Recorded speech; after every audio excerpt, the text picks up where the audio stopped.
Dear students, मैं हूं दिनेश यादव और एक बार फिर से आपका स्वागत है आपके अपने यूट्यूब चैनल स्पार्टेंस लर्निंग मीडिया पर। तो हम लोगों ने लेक्चर नंबर 11 में डिफेक्ट्स इन सॉलिड को पढ़ा, जिसमें हम लोगों ने डिफेक्ट्स क्या होता है, ठीक है ना, इसको इम्परफेक्शन भी बोलते हैं, एटॉमिक या आयनिक इम्परफेक्शन क्या होता है, लाइन डिफेक्ट क्या होता है, पॉइंट डिफेक्ट क्या होता है ना।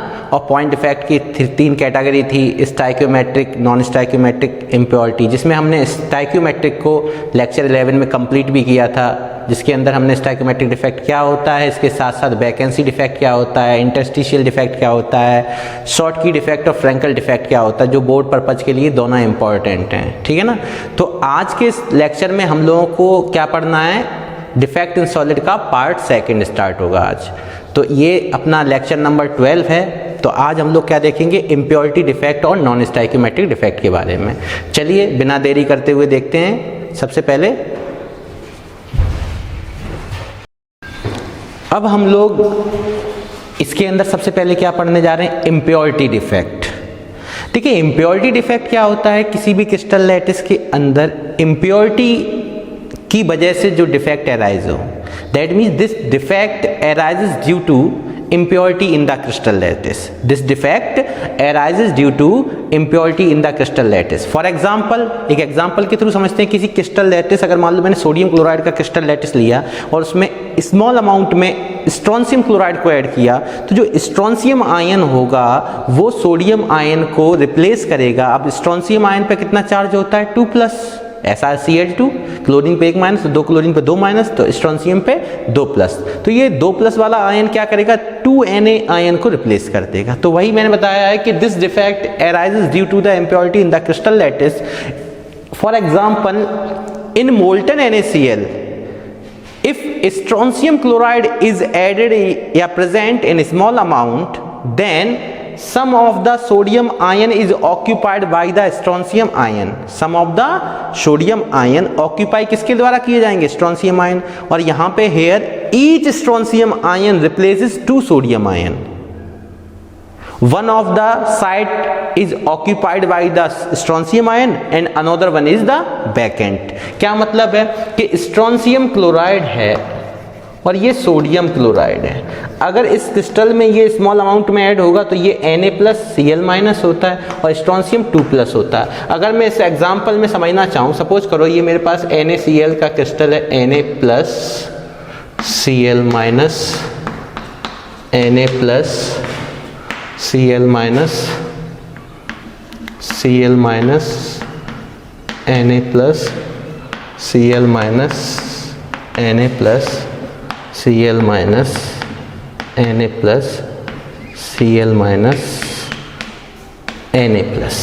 ये मेरे पास सोडियम क्लोराइड का एक क्रिस्टल है।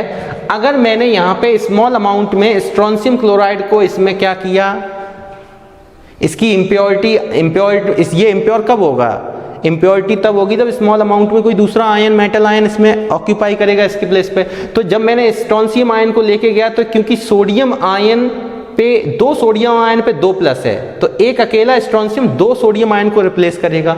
मान लो सपोज करो एक ये सोडियम आयन यहाँ से रिप्लेस हुआ, एक ये सोडियम आयन रिप्लेस हुआ, और यहाँ पे स्ट्रोंशियम आयन ने एक वैकेंट साइट पे तो ये ऑक्यूपाई हो गया। अब एक जगह पे स्ट्रोंशियम आयन आ गया, दूसरा क्या रहेगा, वैकेंट रहेगा, वैकेंट रहेगा भाई। तो इसमें आप ध्यान रखना, मैंने बोला इन molten NaCl if strontium chloride is present in small amount, then some of the sodium ion is occupied by the strontium ion. Some of the sodium ion is occupied by the strontium ion. Each strontium ion replaces 2 sodium ion. एक ने 2 को replace किया, एक strontium ion आया, 2 sodium ion replace किया, क्योंकि charge भी देखना पड़ेगा, चार्ज इस पे 2+, उन पे 2 पे मिला के 2+ था। तो इलेक्ट्रिकल न्यूट्रलिटी मेंटेन रहेगी कि नहीं रहेगी भाई, 2+ तो आ गया ना, तो यहाँ पे इलेक्ट्रिकल न्यूट्रलिटी तो मेंटेन है। बट यहाँ पे एक स्ट्रोंशियम आयन अगर 2 सोडियम आयन को रिप्लेस करेगा, तो यहाँ पे one of the side is occupied but another side is vacant. और यहाँ पे नंबर ऑफ वैकेंसी जो होगी, the vacancies are equal to the number of strontium ion. जितने स्ट्रोंशियम आयन प्रेजेंट होंगे उतनी वैकेंट साइट भी प्रेजेंट होगी। अगर मैं मान लो 2 स्ट्रोंशियम आयन लाता, एक स्ट्रोंशियम आयन यहाँ भी ले जाऊं, तो क्या होगा, 2 पे 1 पे 2 प्लस है, 2 पे 4 प्लस हो जाएगा, तो 4 सोडियम आयन हटाने पड़ेंगे और 2 ऑक्यूपाई हो जाएगा, तो 2 तो वैकेंट रहेंगे नहीं रहेंगे। तो वही लिखा है, the vacancy are equal to the number of strontium ion. एक बार जल्दी से बताएं क्या होता है impurity defect. This defect is arise due to the impurity in the crystal if molten NaCl in molten NaCl if strontium chloride is present in small amount, some of the sodium ion is occupied by the strontium ion. Each strontium ion replaces 2 sodium ion. One of the side is vacant and another one is occupied. Thus the vacancies are equal to the number of strontium ion. ठीक है ना, screenshot ले ले, मैं इसको rough कर रहा हूँ। बहुत ही सिंपल है, ठीक है ना, लैंग्वेज इतनी टिपिकल नहीं है।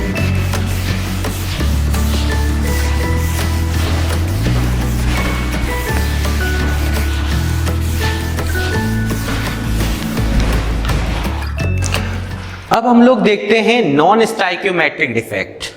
तो non stoichiometric defect are classified in 2 category, जैसा कि मैंने इससे पहले वाले लेक्चर में आपको बताया था। एक होता है मेटल एक्सिस डिफेक्ट और एक होता है मेटल डिफिशियंसी डिफेक्ट। अब metal excess defect further classified into 2 category, metal excess defect due to anionic vacancy और metal excess defect due to presence of cation at interstitial site, या metal excess defect due to interstitial cation भी बोल सकते हैं। तो यहाँ पे non stoichiometric defect क्या होता है, तो यहाँ पे हम बोल सकते हैं, जैसे स्टाइकियोमेट्रिक डिफेक्ट में क्या बोलते हैं, the defect due to which chemical composition of substance is unchanged या रिमेन अनचेंज्ड। तो यहाँ पे क्या बोलेंगे, the defect due to which chemical composition of the substance, बोलो, changed, chemical composition of the substance changed. जहां पे किसी भी सब्सटेंस की केमिकल कंपोजिशन चेंज हो जाए, या मैं बोल सकता हूं these are also the point defect due to, या इन विच क्या होता है, stoichiometric of the solid is changed. यहां पे स्टाइकियोमेट्रिक क्या हो जाएगी, चेंज हो जाएगी, इसलिए इसको क्या बोलते हैं, नॉन स्टाइकियोमेट्रिक डिफेक्ट। जल्दी से फिर बताएं नॉन स्टाइकियोमेट्रिक डिफेक्ट क्या होता है, the defect due to which chemical composition of the substance is changed. ठीक है, अब बात आई कि नॉन स्टाइकियोमेट्रिक के अंदर पहले हमें पढ़ना है metal excess defect due to anionic vacancy. तो हमने यहाँ पे लिख रखा है metal excess defect due to anionic vacancy. क्या होता है, इस टाइप के डिफेक्ट के अंदर एक क्रिस्टल होता है, ठीक है, इस आयनिक क्रिस्टल के अंदर नाम से ही पता चल रहा है ड्यू टू एनायनिक वैकेंसी। तो यहां से एनायन जो है वो लीव करने वाला है और क्या करेगा, क्रिएटिंग अ होल। ठीक है, तो यहां पे ये चीज यहां से एनायन यहां से रिमूव होगा। तो इसका मतलब सीधी सी मैं कह सकता हूं कि this defect is arise due to the vacancy of anion. This defect is arise due to the vacancy of anion. और जो वैकेंसी होगी एनायन की, उस वैकेंसी पे कौन आएगा, ऑब्वियसली कौन आएगा, इलेक्ट्रॉन आएगा। क्योंकि इलेक्ट्रॉन भी कैसे होता है, नेगेटिव चार्ज का, और एनायन भी कैसा होता है, नेगेटिव चार्ज का। उसके आने की वजह से इस आयनिक कंपाउंड की इलेक्ट्रिकल न्यूट्रलिटी कैसी रहेगी, मेंटेन रहेगी। तो वही लिख दिया है, the defect arises due to the absence of anionic from its lattice site creating a hole which is occupied by an electron.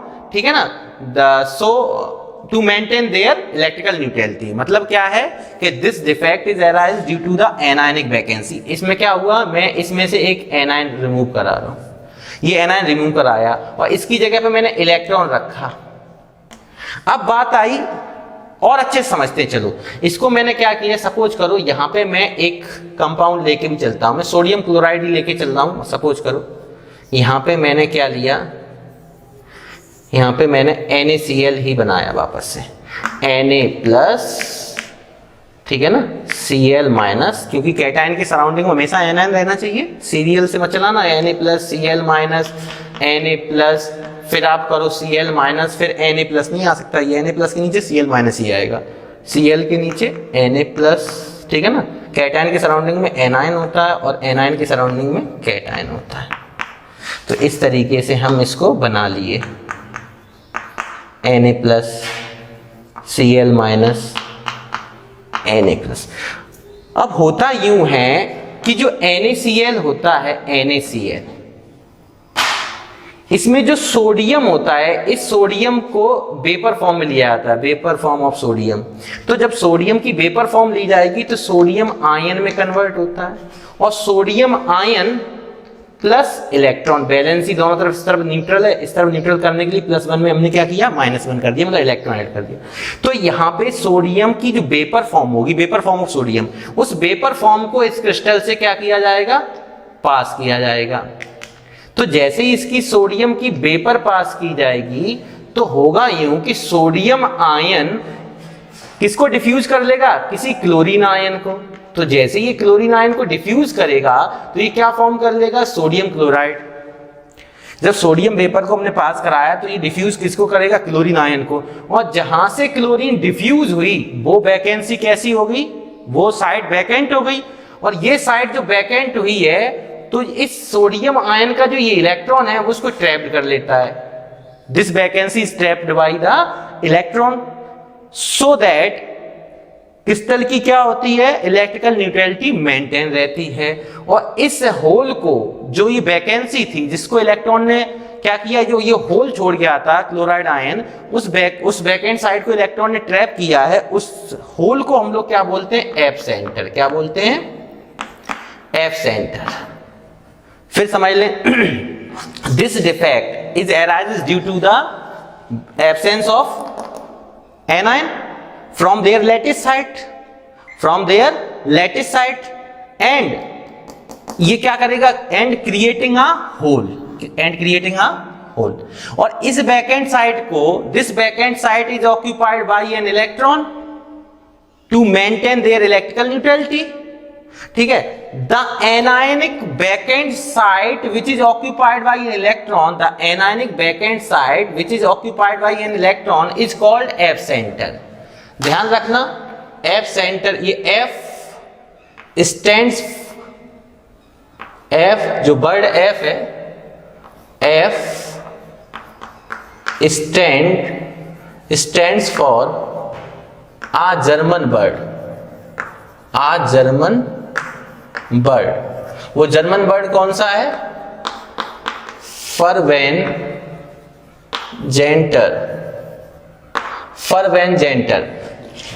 F stands for a German word which is Farbenzenter, which means color center। और एक चीज और ध्यान रखना बेटा, यहां पे मैं स्टार लगा के लिख दे रहा हूं कि more is the number of F center, जितने ज्यादा F सेंटर होंगे, more will be the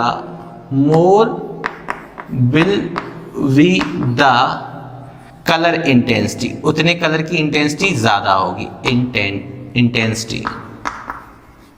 ठीक है, ध्यान रखना, विदाउट दिस डिफेक्ट जो NaCl का कलर था, NaCl is a white in color, but with this defect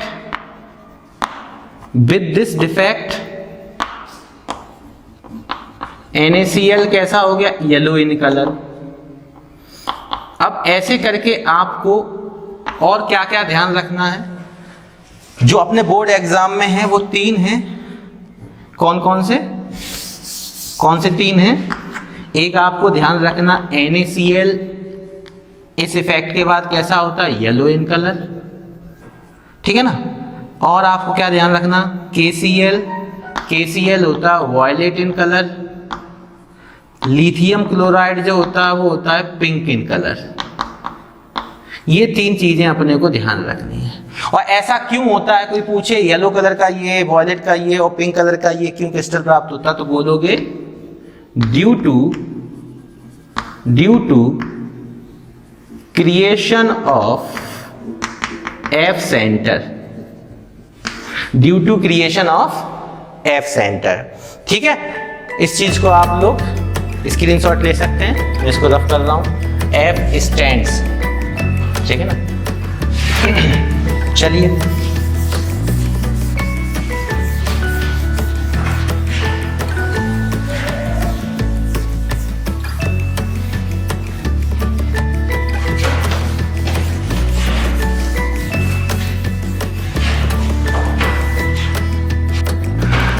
अब हम लोग देखते हैं स्टाइक्योमेट्रिक का सेकंड टाइप, जो था metal excess defect due to the presence of cation at interstitial site, या जिसको शॉर्ट में हम लोग लिख सकते हैं metal excess defect due to the interstitial cation, क्योंकि कैटायन कहाँ प्रेजेंट होगा, उसकी इंटरस्टिशियल साइट पे।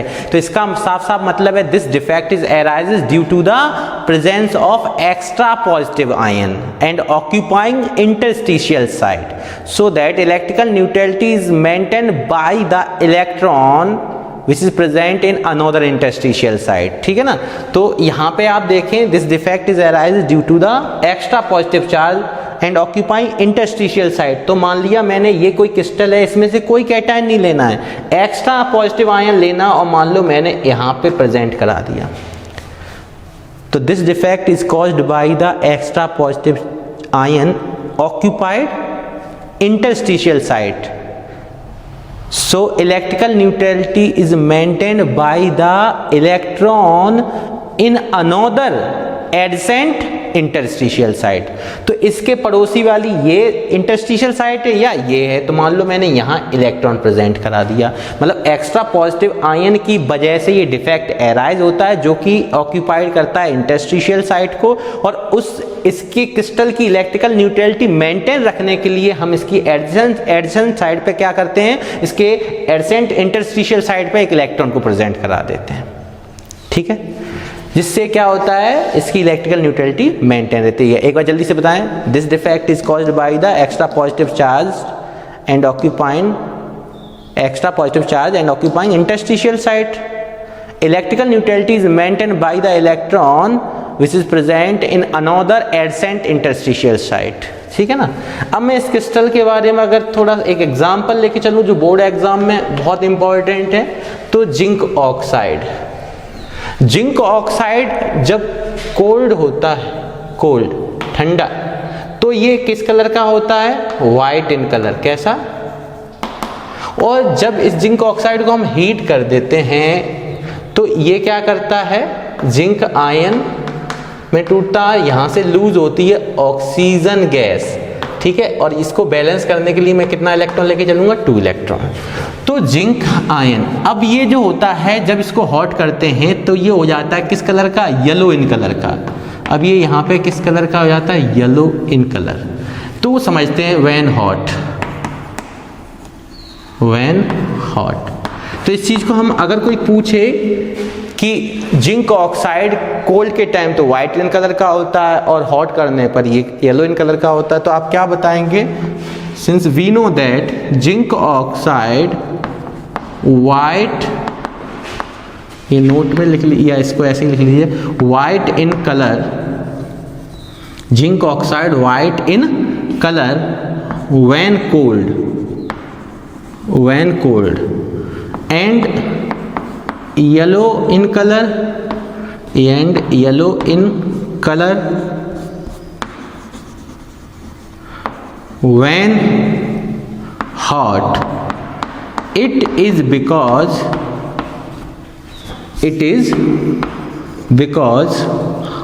oxygen, it is because क्या लिख सकते हैं, zinc oxide white in colour when cold and yellow in colour when hot, it is because, या ऐसे लिख लो, सेंटेंस कंप्लीट नहीं हो रहा है, zinc oxide white in colour when cold and yellow in colour when hot because it loses oxygen, क्या loose कर रहा है, ऑक्सीजन, एंड जिंक आयन, ये एक्स्ट्रा पॉजिटिव चार्ज जो है, zinc ion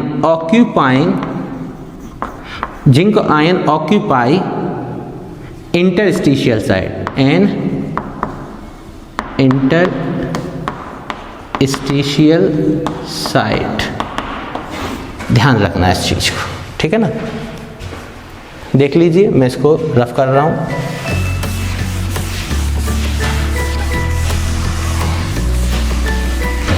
zinc oxide white in color when cold and yellow in color when hot because it loses oxygen and zinc ion occupy interstitial site.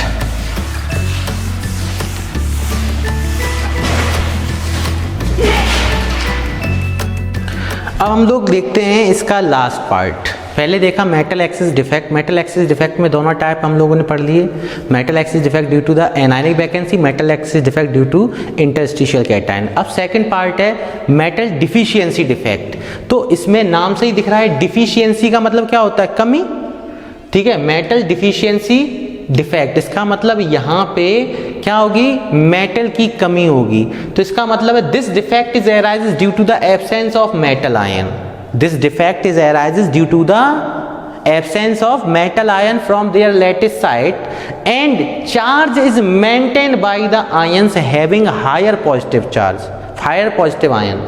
इसका मतलब क्या है, this defect is arises due to the absence of metal ion from their lattice site। यहाँ पे क्या करते हैं, metal ion जो होता है वो एब्सेंट होता है कहाँ से, अपनी लैटिस साइट से। सपोज करो मैंने ये 1 2 3 ये मैंने तीनों हटा दिए यहाँ से। अब यहाँ पे एक्चुअली लेके मैं क्या चला हूँ, FeO, और जो FeO है वो अभी कैसा है, 2+ और 2- वाला, मतलब फेरस ऑक्साइड है। क्या है, क्या है, फेरस ऑक्साइड। ये क्या है, फेरस ऑक्साइड। अब मैं इसकी जगह पे चार्ज को मेंटेन करने के लिए क्या लेके चलूंगा, हायर पॉजिटिव चार्ज लेके चलूंगा। तो हायर पॉजिटिव चार्ज के लिए मैंने क्या किया, in place of Fe2+ we will use Fe3+, ठीक है ना। तो इसकी जगह पे मैं इस चार्ज को लेके चल रहा हूं। तो अब मैंने यहाँ पे यूज किया, मैंने कितना Fe2+ रिमूव किया, 1 2 3। तो अगर मैंने 3 Fe2+ रिमूव किया तो टोटल चार्ज जो होगा Fe2+, तो टोटल चार्ज कितना होगा, 6+ का। और मैंने इस 6+ को किसके द्वारा मेंटेन किया, Fe3+ लिया मैंने, फेरिक आयन, वो भी कितने ले लूं, 2, तो भी कितना होगा, 6+। तो मैंने एक इस एम्प्टी के स्पेस को Fe3+ रख दिया यहाँ पे, ठीक है ना, और एक इस जगह Fe3+ रख दिया मैंने, या सपोज करो मैंने यहाँ पे Fe3+ रख दिया, ठीक है।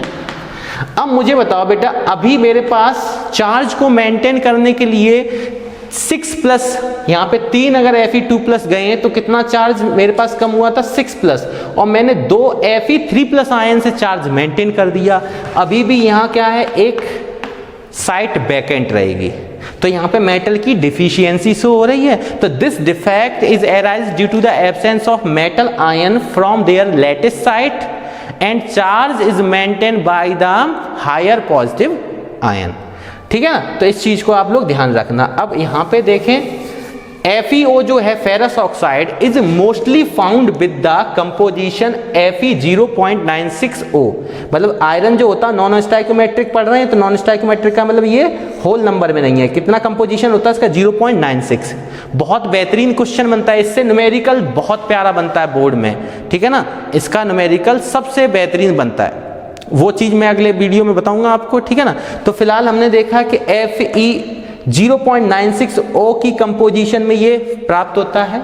और एक चीज खास बात, this defect is generally shown by the compound of transition metal. जितने भी मेटल होंगे वो सभी के सभी ट्रांजिशन होंगे, दैट मीन्स डी ब्लॉक के एलिमेंट को हम लोग ट्रांजिशन एलिमेंट बोलते हैं, बट सभी डी ब्लॉक के एलिमेंट्स को नहीं बोलते हैं, लास्ट वाले को छोड़कर। किसको छोड़कर, जिंक, कैडमियम और मरकरी, मतलब कि 12th ग्रुप को अगर छोड़ दें, ठीक है। तो बाद बाकी सभी ट्रांजिशन मेटल होते हैं। तो मैंने एग्जांपल जैसे लिया FeO, FeS, NiO, तो ये सभी क्या हैं, ट्रांजिशन मेटल के कंपाउंड हैं। एक बार जल्दी से देख लें इस चीज को, स्क्रीनशॉट ले सकते हैं, ठीक है।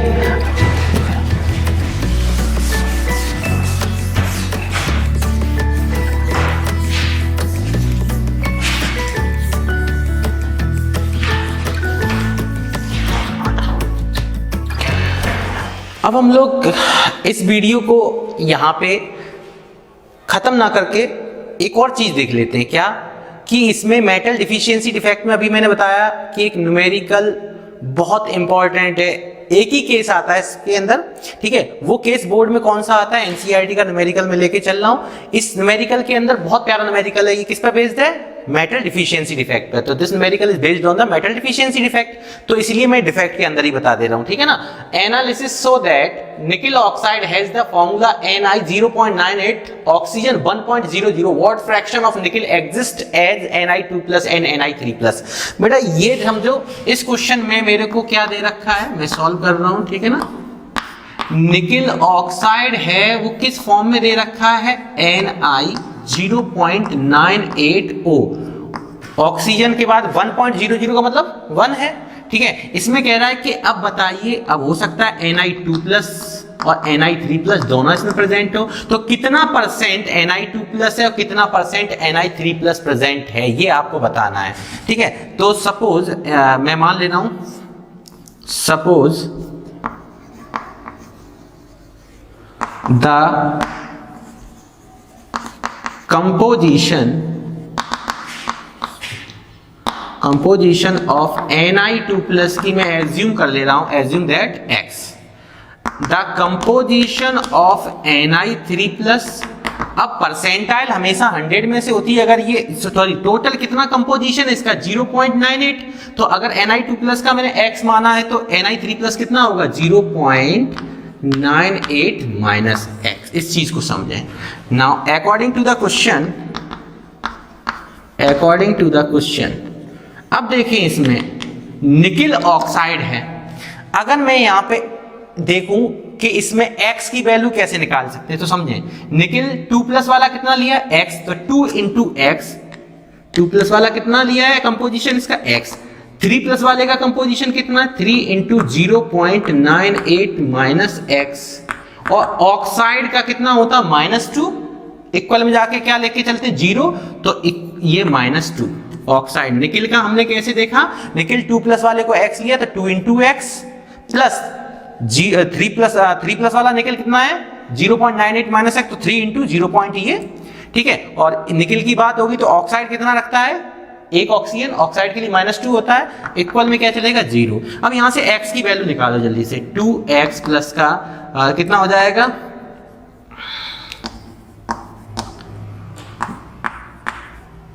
इक्वल टू, तो यहां से सॉल्व कर लेते हैं एक बार जल्दी से, 2x माइनस ये 3x माइनस x, और ये कितना आ गया 2 माइनस 2.94, तो इसका मतलब माइनस x इक्वल माइनस का 0.94, और यहां से x कितना है, कंपोजिशन हमेशा कैसी होगी पॉजिटिव, तो नेगेटिव से माइनस कैंसिल आउट होगा। तो x की वैल्यू हमने निकाली बड़ी आराम से। अब हम लोग क्या करेंगे, percentile of, now percentage of Ni2+ कितना कंपोजिशन लेके चले थे x का मतलब 0.94, तो हम लोग परसेंटेज कैसे निकालते हैं, possible obtain marks upon total marks. तो यहाँ पे कितना लेके चले थे x कितना आया 0.94, और टोटल Ni कितना था कंपोजिशन 0.98, Ni2+ x है, x की वैल्यू इतनी आई और टोटल ये थी, तो पॉसिबल जो अपने पास obtain marks upon total marks into 100, इसको हम लोग सॉल्व कर लेंगे, इसको सॉल्व करेंगे तो ये आ जाएगा 96%। इसी तरीके से देयरफॉर परसेंटेज ऑफ Ni3+ कितना आएगा। अब दूसरी बार हम ऐसे भी सॉल्व कर सकते हैं कि x की वैल्यू को यहाँ पे रखें, ठीक है, और इसको माइनस करने के बाद 0.04 लेके आए और फिर परसेंटाइल निकालें 0.04 अपॉन 0.98 इंटू 100। तो हमें पता है कि अगर एक 96% है तो दूसरा क्या होगा, परसेंटाइल के लिए क्या करेंगे 100 में से माइनस कर देंगे 96%, तो ये कितना आ जाएगा 4%। तो एनालिसिस कर लिया हम लोगों ने कि निकल 2+ कितना है 96% और निकल 3+ कितना आएगा 4%, ठीक है ना। मैं इसको रफ कर रहा हूं और एक क्वेश्चन मैं आपको देने जा रहा हूं जिसको आपको घर पे अटेम्प्ट करना। अगर इस क्वेश्चन को आपने मन से समझा है तो एक क्वेश्चन आप घर पे अटेम्प्ट कीजिए। अब मैंने आपको ये क्वेश्चन दिया है, आपको बोर्ड पे दिख रहा होगा, आप एक बार जल्दी से स्क्रीनशॉट ले लें इसका। इस क्वेश्चन को आपको अटेम्प्ट करके देखना, जैसे कि मैंने पीछे वाला क्वेश्चन कराया वैसे ही आपको ये क्वेश्चन अटेम्प्ट करना है, और उम्मीद है कि आपने पीछे वाला क्वेश्चन अगर समझा है तो ये क्वेश्चन भी आप अटेम्प्ट कर लेंगे और आप कमेंट बॉक्स में लिख के इसके आंसर को बताइएगा कि Fe2+ और Fe3+ की क्या परसेंटाइल आपकी आई है। ये एनालिसिस आप करना सीखे या नहीं सीखे, ठीक है। तो इस तरीके से हमने अपने डिफेक्ट्स को 2 पार्ट में, एक 11th लेक्चर और 12th लेक्चर में कंप्लीट किया है। तो आप दोनों लेक्चर विधिवत रूप से देख चुके होंगे और अपने नोट्स को लगातार बना रहे होंगे। पीछे का रिवीजन भी करते रहिए, घर पर रहिए, सुरक्षित रहिए। इसी के साथ जय हिंद, जय भारत।